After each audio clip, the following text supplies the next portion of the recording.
So today I want to talk about the SI joint, and I actually wrote a book about the SI joint. It's called Is Your Back Pain Fake News? And the reason I did that was because SI pain can feel so much like back pain, and it is in your back, but it's not exactly a pain that gets treated by treating your actual low back. There's specific things we need to do for it. So I just want to explain what the SI is, because some people are like, what is the SI? So the SI is actually an acronym. So it stands for sacral and iliac. So sacral is, the pelvis.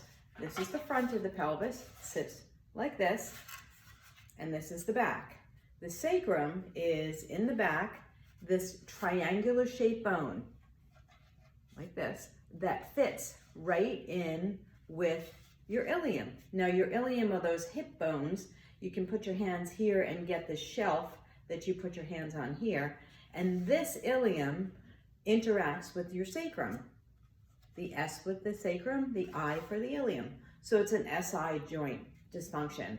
So your sacral iliac joint is where the two bones meet. So I'm going to show you, you have your sacrum and your ilium, and this joint in here, which actually goes all the way around in the front. I'll turn this around so that you can see a little bit better.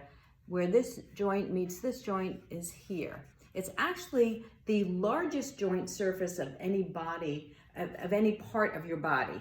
So you have your hip joint, which is a ball and socket. You have your shoulder joint, which is sort of a similar ball and socket. You have your hinge joint, your knee or your elbow. Those are all joints. They all have fluid in them. They have smooth surfaces, and one bone sits on the other, and it's connected by ligaments and capsules and tissues and all that other stuff. This joint surface is actually quite large where it connects, and it moves very, very, very little. It doesn't move very much. So how can it cause so much pain?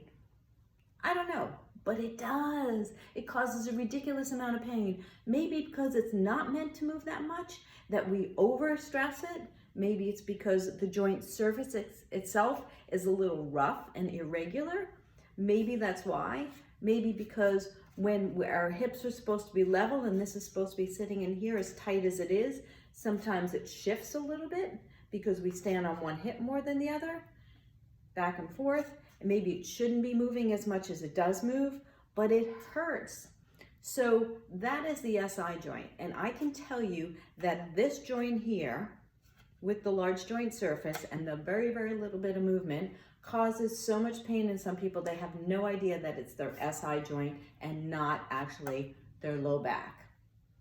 One key that I can tell you that is, you will know whether it is your SI joint or your low back, not 100%, but it is pretty high, is what we call the Fortin finger test. No idea why somebody called it a test. Some guy Fortin decided if they point their finger right at that joint in here, that little dimple, it's probably your SI joint. He's right. Most of the time when people come in and they point their finger right there, it's their SI. If they do, no, it hurts here, you're probably looking at your low back. So guess what? That's what the SI joint is. That's probably the very source of your pain. If you point your finger right there and go, that's really where it starts, that's the basis of it, and then it goes down my leg, or it goes down to my buttocks, or whatever. SI can be low back, can be SI. I don't know, is it fake news? Follow me.